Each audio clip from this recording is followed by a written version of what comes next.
Hello friends, स्वागत है आप सभी का हमारे इस एमसीक्यू सीरीज़ के क्लास में। चलिए, आज का जो क्लास हम लोग देखेंगे, आज थोड़ा लेट से क्लास डाला जा रहा है। आज का क्लास में हम लोग लोकसभा से संबंधित पॉलिटी के कुछ क्वेश्चंस को देखेंगे। चलिए, पहला क्वेश्चन हम लोग देखते हैं। पहला नंबर क्वेश्चन है कि लोकसभा के लिए चुनाव में निर्वाचित होने के लिए किसी व्यक्ति के लिए न्यूनतम आयु सीमा कितनी है। तो लोकसभा के लिए न्यूनतम आयु सीमा कितनी है? 25 वर्ष फ्रेंड्स। वहीं राज्यसभा अगर होगा तो वो 35 वर्ष हो जाएगा।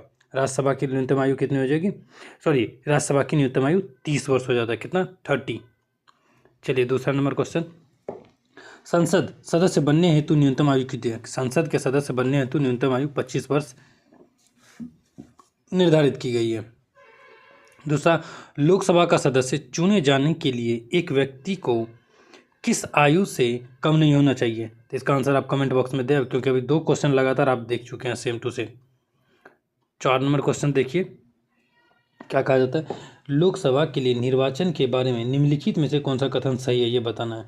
तो आप जो सी नंबर देख रहे हैं वो गलत है। निर्वाचन के लिए मतदाताओं की सूची, निर्वाचन के लिए मतदाताओं की सूची को राष्ट्रपति के निर्देशन और नियंत्रण में तैयार किया जाता है, ये बिल्कुल गलत है। अनुच्छेद 324(1) के अनुसार ये बताया गया है। चलिए, अनुच्छेद 324(1) कहा जाता है कि भारत के संसद जो प्रत्येक राज्य के विधानमंडल के लिए अलग अलग विधानमंडल के लिए कराए जाने वाले सभी निर्वाचन और साथ ही साथ राष्ट्रपति का निर्वाचन हो या उपराष्ट्रपति के पदों के लिए इस मतदाताओं की सूची को तैयार करने का कार्य केंद्रीय निर्वाचन आयोग करता है। कौन करता है? केंद्रीय निर्वाचन आयोग। और यहाँ पे हमें क्या दिया गया ऑप्शन में? मतदाता की सूची राष्ट्रपति के निर्देशन में। यह देखिए, राष्ट्रपति के निर्देशन, इसलिए ये क्या हो गया? गलत हो गया। चलिए, 5 नंबर क्वेश्चन देखते हैं। लोकसभा के निर्वाचन के लिए नामांकन पत्र, लोकसभा के निर्वाचन के लिए नामांकन पत्र भरा जाता है। चलिए, इसका भी आंसर जो होगा सी होगा। भारत के किसी नागरिक द्वारा जिसका नाम किसी निर्वाचन क्षेत्र की मतदाता सूची में है दाखिल किया जा सकता है। तो लोकसभा लड़ने के लिए हम लोग किसी भी निर्वाचन सूची में अगर दाखिल है तो उसके खिलाफ हम लोग नामांकन पत्र दाखिल करा सकते हैं। ये लोक प्रतिनिधित्व अधिनियम 1951 की धारा 4 के अनुसार से आता है। चलिए, 6 नंबर क्वेश्चन को देखते हैं। 6 नंबर में कहता है कि लोकसभा में राज्यों को किस आधार पर सीट आवंटित होती है? तो राज्यों को जनसंख्या के आधार पर सीट आवंटित होती है। किसके आधार पर? जनसंख्या के आधार पर। ये बात किसमें कही गई है? अनुच्छेद 81(2) को और ख में इस प्रकार की बात कहा गया है। अब जब उसमें देखेंगे कि संविधान का लोकसभा में निर्वाचन प्रतिनिधित्व के लिए एकरूपता जनसंख्या के आधार पर 2 प्रकार की से स्थापित करने का बात कहा गया है। क में है विभिन्न राज्यों में और घ में है राज्य के विभिन्न निर्वाचन क्षेत्रों में। चलिए, 7 नंबर क्वेश्चन। 7 नंबर प्रश्न में है, भारत के संविधान के अनुच्छेद 82 के अनुसार लोकसभा की सीटों का राज्यों के मध्य आवंटन देश की जनगणना के आधार पर। फ्रेंड्स, लोकसभा के सीटों का आवंटन जो है ये 1971 की जनगणना के आधार पर ही किया जाता है। किसके? 1971 की जनगणना के आधार पर। इसे अब माना गया कि 2026 के बाद जो होने वाली जनगणना, यानी कि मान के 10 साल बाद होता है ना, तो 21 में तो हुआ नहीं, तो 2031 में अब दोबारा से फिर से इसकी गणना की जाएगी। फ्रेंड्स, ये जो बात कही गई थी 1971 की जनगणना 81 और 82 में कहा गया था, यानी 81 अनुच्छेद और 82 अनुच्छेद में। ये मात्र 2000 ईस्वी तक के लिए था। कितना? 2000 तक के लिए था। 2000 तक के लिए था। लेकिन बाद में फिर इसमें संविधान संशोधन कर दिया गया, 84वें संविधान संशोधन, जिसको 2001 से बढ़ा करके 2026 तक रख दिया गया। अब अगर हम लोग 2026 तक रख देते हैं तो अगला साल कब जनगणना होगा? 2026 के बाद 2031 में। तो इसीलिए ये प्रबंध हुआ कि अब 2026 तक। लेकिन 2026 तक कब बढ़ाया गया ये याद रखिएगा, 84वें संविधान संशोधन 84th अमेंडमेंट के द्वारा।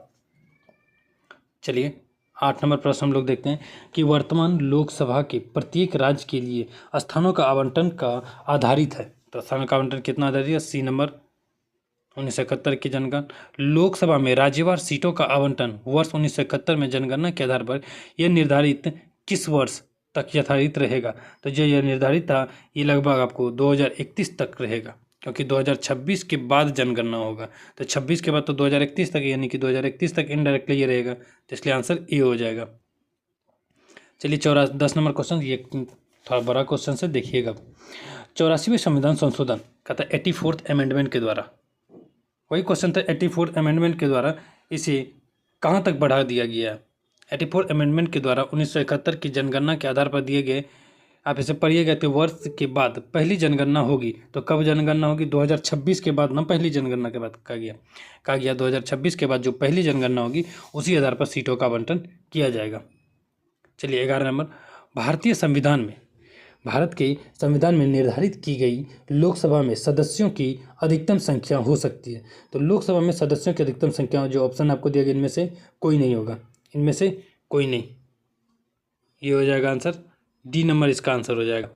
क्योंकि वर्तमान में जो माना जाता है लोकसभा में सदस्यों की अधिकतम संख्या 550 माना गया है। 550, क्योंकि एक एंग्लो इंडियन था उसे हटा दीजिएगा। 2019 के जो संविधान हुआ 2019 में वो 104वां संविधान संशोधन, इसके द्वारा इसे हटा दिया गया। चलिए कितना होता है? 550 होना चाहिए, 547, 545, 552 नहीं होगा। चलिए यहाँ एक बात और, लोकसभा के बाद क्या, पहले क्या था? पहले 552 था, लेकिन 2019 में हटा दिया गया। तो 2 को हटा, 2 एंग्लो इंडियन लोकसभा में था और 12 राज्यसभा में, जिसे दोनों को हटा दिया गया। अब सिर्फ निर्वाचित ही रहता है, कोई एंग्लो इंडियन के बारे में बात नहीं किया गया है। चलिए 12 नंबर, फ्रेंड्स आप लोगों से रिक्वेस्ट है कि आप लोग जो भी नए हैं इस क्लास को सब्सक्राइब जरूर करें और साथ ही साथ अपने दोस्तों में शेयर करें। और दूसरी बड़ी बात, अगर आप इस क्लास को PDF फॉर्म में पढ़ना चाहते हैं तो आप हमारे टेलीग्राम चैनल से, जो कि लिंक डिस्क्रिप्शन में दे दिया गया है, आप वहां से जुड़ करके आप टेलीग्राम से PDF डाउनलोड करके आसानी से पढ़ सकते हैं। चलिए 12 नंबर क्वेश्चन देखते हैं। निम्नलिखित कहता है, निम्न संविधान संशोधन में कौन से राज्यों से निर्वाचित होने वाले लोकसभा के सदस्यों की संख्या में वृद्धि करने से संबंधित है? 7वां तथा 31वां, कितना? 7वां तथा 31वां। क्या क्वेश्चन कहा गया, फिर से एक बार देखिएगा। संविधान संशोधन में कौन से राज्यों से निर्वाचित लोकसभा के लिए सदस्यों की संख्या वृद्धि करने की शक्ति दी गई है? 7वां तथा 31वां संविधान संशोधन। ये जो 7वां था लगभग आपको संविधान 1956 में हुआ था, जिसमें अनुच्छेद 81 के तहत लोकसभा में 50 संघ राज्यों से, 50 अलग अलग राज्यों से और 20 संघ शासित प्रदेशों से, यानी कि जैसे कि संघ बोलते हैं, उससे संबंधित किया, यानी कि टोटल 520 था। फिर 31वां संविधान संशोधन हुआ 1973 में, जिसे बढ़ा करके 545 के आसपास कर दिया गया। चलिए आगे बढ़ते हैं। 13 नंबर, संविधान के किस संशोधन ने लोकसभा के सदस्यों की संख्या 525 से बढ़ा करके 545 कर दिया गया? तो 525 से बढ़ा करके 545 31वां संविधान संशोधन। कब 31वां संविधान संशोधन कब किया गया, ये भी आप नोट कर लीजिएगा, 1973। 31वां संविधान संशोधन 1973 को किया गया था, आप इसे नोट कर लीजिएगा। जो कि पहले कितना था? 520 था, धीरे धीरे 525 कर दिया गया था, जिसे बढ़ा करके 545 कर दिया गया।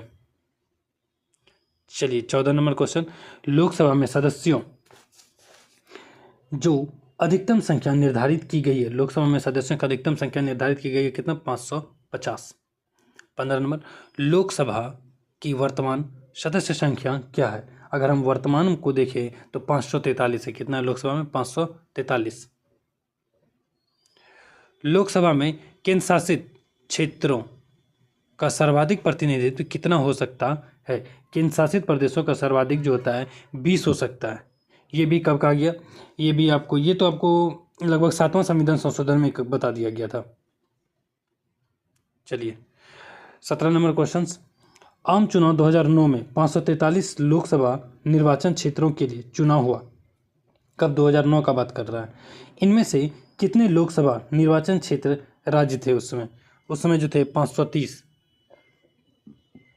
कितना होगा फ्रेंड्स? 530। फ्रेंड्स ये सभी क्वेश्चंस जो है आपको यूपी PCS या फिर बिहार BPSC, मध्य प्रदेश PCS या IAS से रिलेटेड क्वेश्चन है, जो कि आपको कई सालों साल पूछा गया क्वेश्चन है। जैसे कि 17 नंबर क्वेश्चन देखिए, ये 2007 में उत्तर प्रदेश PCS के एग्जाम में पूछा गया है। वहीं 16 नंबर क्वेश्चन 2018 में यूपी PCS में पूछा गया। यानी कि आपको बता दें सभी क्वेश्चन आपको क्वेश्चन बैंक्स के थ्रू कराया जा रहा है। साथ में थोड़ा सा हम लोग इसको डिटेल करने की इसलिए कोशिश करते हैं ताकि हमें ज़्यादा समय तक ये याद रह सके। चलिए 18 नंबर प्रश्न देखते हैं। 18 नंबर में क्या कहता है, इसमें कहता है कि लोकसभा में केंद्र शासित प्रदेशों के लिए कितनी सीटें स्थान का आरक्षित की गई है। तो लोकसभा में केंद्र शासित प्रदेशों के लिए 20 सीटें आरक्षित की गई है। अगर आप इसे भी आप नोट करना चाहें तो मैं आपको नोट करा देता हूँ। वर्तमान अभी जो प्रेजेंट में लोकसभा सीट 19 है। कहाँ कहाँ से आप लिखिए, नोट करिए। दिल्ली से 7, अंडमान निकोबार से 1, चंडीगढ़ से 1, दादरा नगर हवेली तथा दमन-दीव से 2, लक्षद्वीप से 1, पुडुचेरी से 1, जम्मू कश्मीर से 5 और लद्दाख से 1। ये हो गया टोटल। और कुछ राज्यसभा में यह निर्धारित जो क्या गया 8, राज्यसभा में 8, जैसे कि दिल्ली का 3, पुडुचेरी का 1, जम्मू कश्मीर का 4। राज्यसभा में कितना 8 है, दिल्ली से 3 है, पुडुचेरी से 1 है और जम्मू कश्मीर से 4 है। तो 3 1 4 4 8 हो गया, ये राज्यसभा के लिए। चलिए 19 नंबर, भारतीय संविधान के किस अनुच्छेद के अंतर्गत लोकसभा में अनुसूचित जातियों के आरक्षण का प्रावधान किया गया है। तो भारतीय संविधान का अनुच्छेद 330 1 का खंड 1 यानी कि 1 में ये कहा गया कि अनुसूचित जनजातियों के लिए लोकसभा में आरक्षित सीटें का प्रावधान किया जाएगा। कितना 330, अगर और भी रहे तो 330 का 1 आप मारिएगा वहाँ पे आंसर। चलिए 20, निम्नलिखित राज्यों में से कहा जाता है निम्नलिखित राज्यों में अनुसूचित जातियों के लिए लोकसभा में स्थान आरक्षित नहीं है। तो कहाँ से लोकसभा में स्थान आरक्षित नहीं किया गया, तो वो केरल और तमिलनाडु का होगा। कहाँ पर, केरल और तमिलनाडु के। वर्तमान में देखा जाए तो अनुसूचित जनजातियों के लिए लोकसभा में अरुणाचल प्रदेश हो गया, गोवा हो गया, मणिपुर, मेघालय, मिजोरम, नागालैंड, सिक्किम, त्रिपुरा और साथ ही साथ त्रिपुरा राज्य को शामिल किया गया तथा दिल्ली को छोड़ देता है। दिल्ली को छोड़कर सभी संघ राज्य क्षेत्र है, क्योंकि दिल्ली को भी शामिल किया गया ना, दिल्ली को भी आरक्षित सीट दिया गया। इन सभी में स्थान आरक्षित का कोई प्रावधान नहीं है।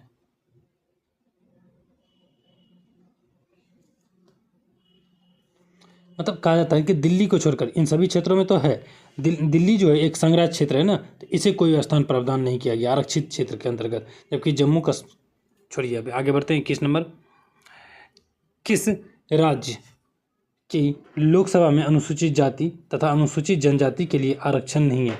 इनमें से कौन है जिसके लिए आरक्षण का प्रावधान नहीं किया गया। एक होगा अरुणाचल प्रदेश, दूसरा क्या हो जाएगा मेघालय। अभी जस्ट ऊपर देखे किसके किसके लिए नहीं है, किसके लिए नहीं था। अरुणाचल प्रदेश था, उसमें गोवा था, मणिपुर था, मेघालय था, मिजोरम था, नागालैंड था, सिक्किम था, त्रिपुरा था। इन सभी के लिए स्थान आरक्षित नहीं था, तो इसलिए यहाँ पे क्या हो जाएगा अरुणाचल प्रदेश। दूसरा हो जाएगा जम्मू एंड कश्मीर। जबकि यहाँ पे देखें, चलिए आगे बढ़ते हैं। 22 नंबर क्वेश्चन।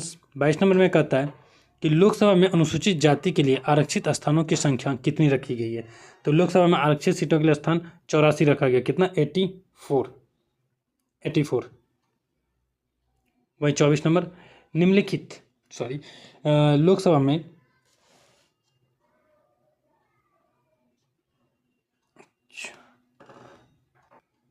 कहा जाता है अनुसूचित जनजाति के लिए सबसे ज़्यादा सीट किस राज्य के पास है, किस राज्य को सर्वाधिक सीट दिया गया है। तो सर्वाधिक सीट मध्य प्रदेश को दिया गया है। 2008 के परिसीमन के अनुसार से देखा जाए तो सबसे ज़्यादा सीट मध्य प्रदेश में है। कितना 6 दिया गया मध्य प्रदेश को। वहीं गुजरात को 4 सीट प्राप्त है।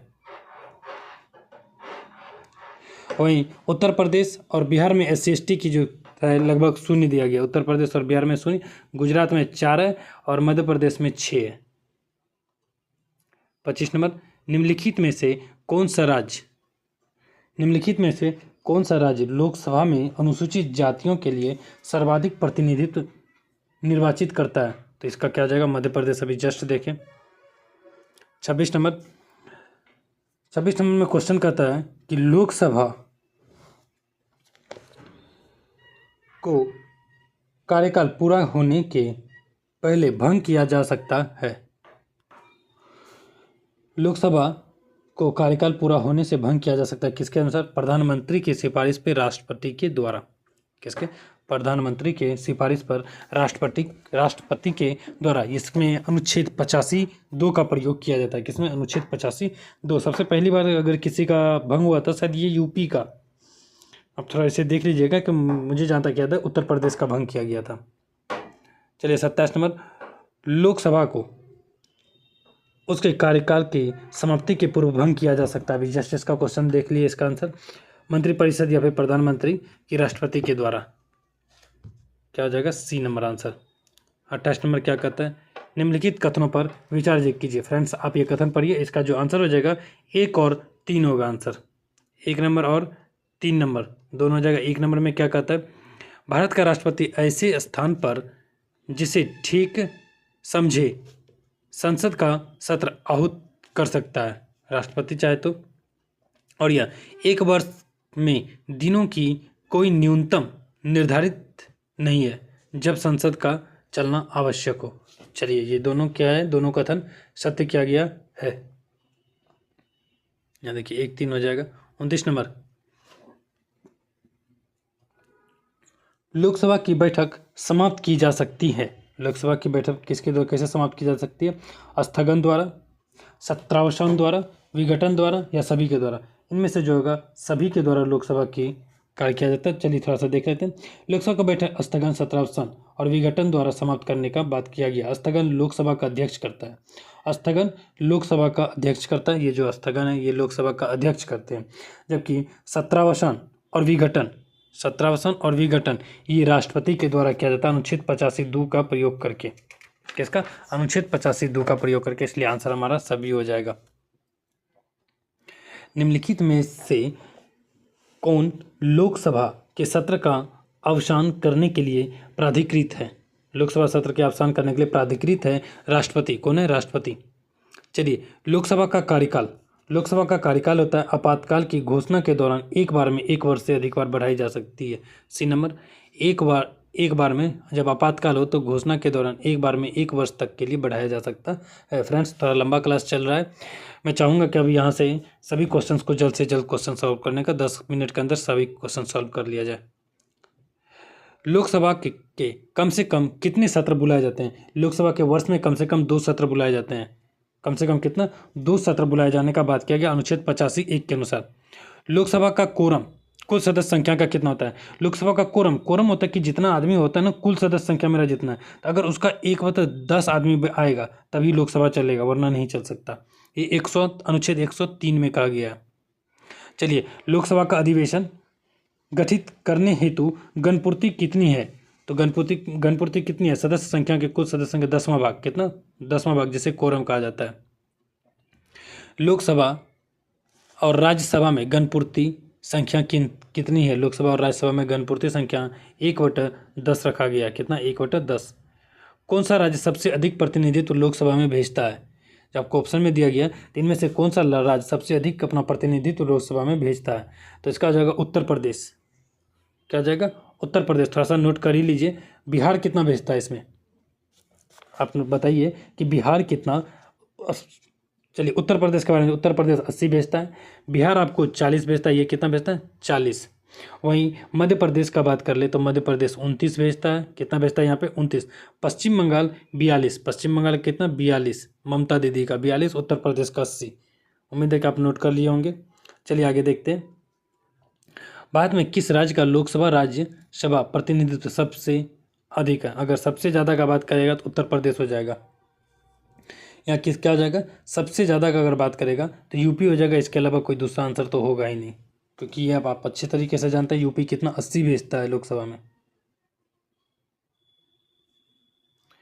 चलिए 38 नंबर, उत्तर प्रदेश के बाद लोकसभा में सर्वाधिक स्थानों का आवंटन किया गया है। उत्तर प्रदेश के बाद तो लोकसभा में सबसे ज़्यादा स्थान किसका है? महाराष्ट्र का। उत्तर प्रदेश के बाद किसका? महाराष्ट्र का। कितना? 48। महाराष्ट्र का कितना? 48। वहीं अगर हम लोग आंध्र प्रदेश का देखने की कोशिश करें तो आंध्र प्रदेश का कितना रहता है? आंध्र प्रदेश का लगभग 39 है। पश्चिम बंगाल 42, बिहार 40। चलिए लोकसभा में कितने स्थान राजस्थान को निर्धारित किया गया? तो राजस्थान को 25 सीट दिया गया। राजस्थान को कितना है? 25 सीट राजस्थान को प्राप्त है। 25 से एक ज़्यादा अगर आप जाते हैं तो वो गुजरात 26 सीट। गुजरात के पास कितना है? 26 सीट। चलिए आगे बढ़ते हैं। एक बार आप नोट कर लीजिएगा, मैं आपको नोट कराता हूँ, थोड़ा सा आप नोट करिए लीजिए।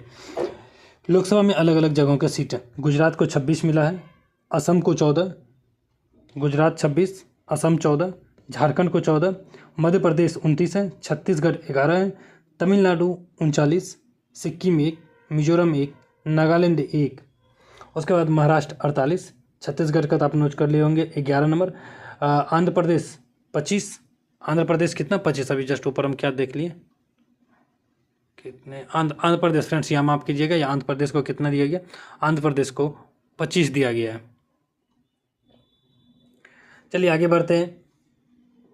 लोकसभा में बिहार को आवंटित स्थान निम्न में से किन राज्यों के आवंटित स्थानों का योग के बराबर है। बिहार को देखिए, बिहार को कितना दिया गया, सबसे पहले बिहार को 40 है, तो किसके योग के बराबर बिहार का होगा, तो यहाँ पे जो दिया असम और मध्य प्रदेश, अगर असम को देखें तो 14 है, असम को 14 दिया गया, और मध्य प्रदेश को कितना है 29 है, 14 29 जोड़ते हैं तो कितना पूर जाता है, 14 प्लस असम और मध्य प्रदेश, 14 प्लस 29 जोड़िए तो नहीं पूरेगा ये, अब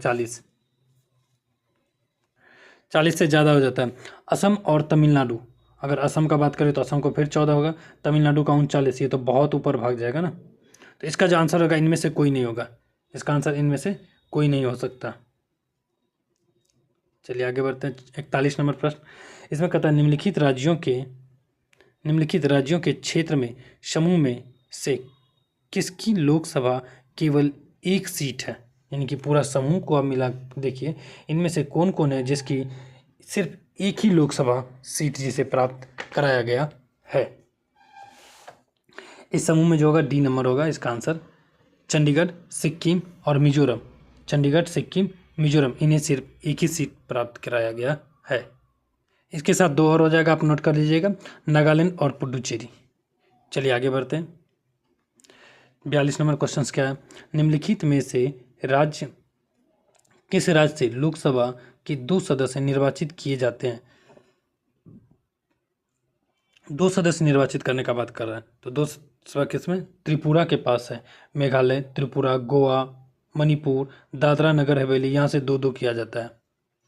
चलिए आगे बढ़ते हैं। 43 नंबर प्रश्न, निम्नलिखित में से कौन सा एक लोकसभा का सर्वाधिक बड़ा निर्वाचन क्षेत्र है। सबसे बड़ा निर्वाचन क्षेत्र लद्दाख हो जाएगा, क्षेत्रफल की दृष्टि से यहाँ बोला जा रहा है। 44, लोकसभा चुनाव का कोई प्रत्याशी अपनी जमानत खो देता है, तो अपनी जमानत कब खो देता है कोई भी प्रत्याशी, जैसे कि आप भाग लिए तो आपका जमानत जो होता है वो खो देता है। अगर आप इनमें से कोई आंसर नहीं होगा, इनमें से सभी गलत है, 1/6 होता है आंसर। कितना होता है, अगर 1/6 मत, कुल मत पड़े मतों का अगर 1/6 मत आपको प्राप्त नहीं होता है तो आप अपना जो जमानत राशि आप जो जमा करते हैं 15,000 वो खो जाता है। 15,000 की 25,000 रहता है आसपास, 25,000 के आसपास रहता है। अनुसूचित जाति जनजाति तो उसको कोई 12,500 पड़ता है, और राज्य विधानसभा के लिए 10,000। चलिए, लोकसभा का पहला आम चुनाव कब हुआ था। सबसे पहला आम चुनाव आपको पता होना चाहिए, 1952 हो जाएगा इसका आंसर। सबसे पहला आम चुनाव 1951 में शुरू होता है, 1952 तक चलता है ये। किस लोकसभा का कार्यकाल लगभग 6 वर्ष का था, तो 5वीं लोकसभा का कार्यकाल 6 वर्ष का था। 5वीं लोकसभा का कार्यकाल कब तक, 6 वर्ष का रहा था, 1971 से लेकर के 1977 तक, क्योंकि इसमें राष्ट्रपति शासन लगा हुआ था ना बीच में, 2 लगा था इसे बीच में।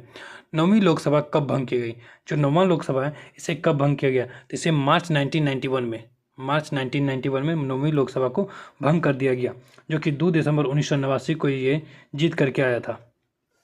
गठन हुआ था 2 दिसंबर 1989 को।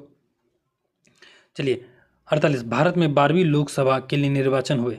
12वीं लोकसभा का निर्वाचन कब हुआ था, तो 12वीं लोकसभा का निर्वाचन फरवरी 1998 में, और अभी जो वर्तमान में हुआ ये 18वीं लोकसभा का निर्वाचन हुआ, ये भी आप नोट कर लीजिएगा। लोकसभा का नेता कौन है, तो लोकसभा का नेता अगर जनरली माना जाए तो लोकसभा का नेता प्रधानमंत्री होता है। 50 नंबर क्वेश्चन, भारत में लोकसभा का स्पीकर या अध्यक्ष होता है। भारत में लोकसभा का स्पीकर या अध्यक्ष होता है, किसके चयनित किया जाता है, इन्हें चयनित किया जाता है, चुना जाता है। 52 नंबर 51 नंबर, लोकसभा के स्पीकर का निर्वाचन होता है। लोकसभा के स्पीकर का निर्वाचन लोकसभा के सभी सदस्यों के द्वारा होता है। याद रखिएगा किसके द्वारा, लोकसभा के सभी सदस्यों के द्वारा। 52 नंबर, निम्नलिखित में से कौन अपने पद की शपथ नहीं लेता? तो स्पीकर अपने पद की शपथ नहीं लेता क्योंकि वो विधायक के तौर पर पहले ही शपथ ले चुका होता है। तो कौन होगा? स्पीकर। 53, प्रोटेम स्पीकर उसे स्पीकर शपथ दिला चुका होता है विधायक के तौर पर, अध्यक्ष के तौर पर। अरे लोकसभा अध्यक्ष नहीं, स्पीकर के तौर पर। फिर वही बात, सांसद के तौर पर, माफ़ कीजिएगा, बहुत बहुत सांसद के तौर पर वो शपथ ले चुका होता है। निम्नलिखित में से कौन अपने पद की शपथ नहीं लेता? तब वही बात, फिर वही बात दे देंगे हम, तुम का नाच के गिर जाओगे, स्पीकर हो जाएगा। लोकसभा का अध्यक्ष अपना त्यागपत्र किसे सौंपता है? उपाध्यक्ष को। किसे सौंपता है? उपाध्यक्ष को। राष्ट्रपति उपराष्ट्रपति नहीं होगा, उपाध्यक्ष को सौंपता है। इसका बात अनुच्छेद 94 में क्या गया? आर्टिकल 94 में लोकसभा का अध्यक्ष अपना त्यागपत्र देता है। आर्टिकल 94 के अनुसार लोकसभा के उपाध्यक्ष को। 56, लोकसभा का अध्यक्ष को कैसे हटाया जा सकता है? ये देखिए, ये क्वेश्चन बहुत ही अच्छा क्वेश्चन है। लोकसभा के अध्यक्ष को हटाने का क्या प्रक्रिया है? इसका जो आंसर का बी होगा, लोकसभा के सभी सदस्यों के बहुमत द्वारा पारित संकल्प के द्वारा। लोकसभा के अध्यक्ष को उसके कार्यकाल के समाप्ति से पूर्व हटाया जा सकता है। इसका भी आंसर क्या हो जाएगा? बी, यदि लोकसभा इस आशय से प्रस्ताव पारित कर दे। प्रस्ताव पारित हो जाने के बाद उसे अध्यक्ष पद से हटना पड़ेगा। चलिए 69 नंबर देखते हैं, 58, लोकसभा के अध्यक्ष को हटाया जा सकता है। लोकसभा के अध्यक्ष को कैसे हटाया जाता है? लोकसभा के कुछ सदस्यों के बहुमत के द्वारा पारित प्रस्ताव पर। 59, प्रोटेम स्पीकर मान्यता किसे नियुक्त करते हैं? प्रोटेम स्पीकर सामान्यतः किसे नियुक्त किया जाता है? ये जो फ्रेंड्स है, शुरू से ही चलन है हमारे देश में प्रोटेम स्पीकर को नियुक्त करने का। कैसे? किसी नवनिर्वाचित लोकसभा के वरिष्ठतम सदस्य में से एक को। कैसे? किसी लोक निर्वाचित वरिष्ठतम, जो वरिष्ठ होता है उसमें से किसी एक को। लोकसभा का अध्यक्ष अपने कास्टिंग वोट का प्रयोग केवल कब करते हैं? कास्टिंग वोट का जब मत बराबर हो जाता है, टाई हो जाता है ना, तब करता है। याद रखिएगा, अपने अनुसार जब उसके अविश्वास लाया जाता है ना उसके खिलाफ, तभी वो नहीं कर सकता है। 61 नंबर क्वेश्चन का आता है, संविधान का निम्न अनुच्छेदों में से कौन उपबंध करता है कि मत बराबर होने पर, अब मत बराबर होने पर अनुच्छेद 100 होगा। क्या होगा? अनुच्छेद 100, ब्रैकेट क्वेश्चन में 1 लिख दीजिएगा। अनुच्छेद 101, लोकसभा के प्रथम अध्यक्ष कौन थे? लोकसभा का प्रथम अध्यक्ष जीवी मावलंकर। सबसे पहला अध्यक्ष कौन हुए? जीवी मावलंकर। सबसे पहला महाभियोग भी इसी के ऊपर चला गया, जीवी मावलंकर के ऊपर। भारत के प्रथम लोकसभा के पहले अध्यक्ष कौन थे? जीवी मावलंकर। भारत के प्रथम लोकसभा स्पीकर जिनके विरुद्ध लोकसभा में अविश्वास प्रस्ताव लाया गया था। इसका भी आंसर क्या हो जाएगा? जीवी मावलंकर के खिलाफ ही लाया गया था। आज़ाद भारत में उस समय 1954 में आया है। लोकसभा के प्रथम महिला अध्यक्ष कौन थे? जो पहला महिला अध्यक्ष पूछा जा रहा है, लोकसभा का प्रथम महिला अध्यक्ष, तो इसका आंसर होगा मीरा कुमार। क्या हो जाएगा? मीरा कुमार। लोकसभा के वर्तमान उपाध्यक्ष कौन है? अभी वर्तमान में याद रखिएगा तो ओम बिरला है। यहाँ पे जो भी है आप ओम बिरला मारिएगा आंसर। लोकसभा के वर्तमान उपाध्यक्ष कौन है? आप इसे भूल जाइए, आप इसका मारिए वो ओम बिरला, अभी जो वर्तमान 18वां लोकसभा है। निम्नलिखित में से कौन प्रथम जनजातीय लोकसभा अध्यक्ष थे? तो प्रथम जनजातीय लोकसभा अध्यक्ष कौन थे? ये जो सही क्वेश्चन है, इसे आप जरूर लगाइए। तो प्रथम जनजातीय जो थे वे P.A. संगमा थे 1995 में, 1995 में PM संगमा, जो वर्ष 1996 में वे लोकसभा के पहले जनजातीय अध्यक्ष बने थे। अच्छा, प्रथम जनजातीय केंद्र मंत्री बने थे 1995 में, माफ कीजिएगा 1995 में प्रथम जनजातीय केंद्र मंत्री, और फिर 1996 में इन्हें लोकसभा स्पीकर बना दिया गया। लोकसभा का सचिवालय सीधे नियंत्रित होता है। लोकसभा का सचिवालय सीधे नियंत्रित किसके द्वारा होता है? लोकसभा के अध्यक्ष के द्वारा लोकसभा सचिवालय डायरेक्ट नियंत्रित किया जाता है। फ्रेंड्स, आज का ये लास्ट क्वेश्चन है, माफ कीजिएगा क्लास बहुत लंबा चल गया। लोकसभा सचिवालय प्रत्यक्ष रूप से किसकी देखरेख में कार्य करता है? तो लोकसभा सचिवालय प्रत्यक्ष रूप में लोकसभा अध्यक्ष की देखरेख में कार्य करता है। धन्यवाद फ्रेंड्स, उम्मीद है कि आप लोगों को ये क्लास पसंद आया होगा। अगर आप लोग को अच्छा लगता है तो आप इस क्लास को ज़रूर शेयर करें और अपने इस छोटे से भाई को ज़रूर मदद करें। आप अपने से जो भी हो सके आप जितने को शेयर कर सके शेयर करें, और साथ ही साथ अगर आप नए हैं तो सब्सक्राइब भी ज़रूर करें।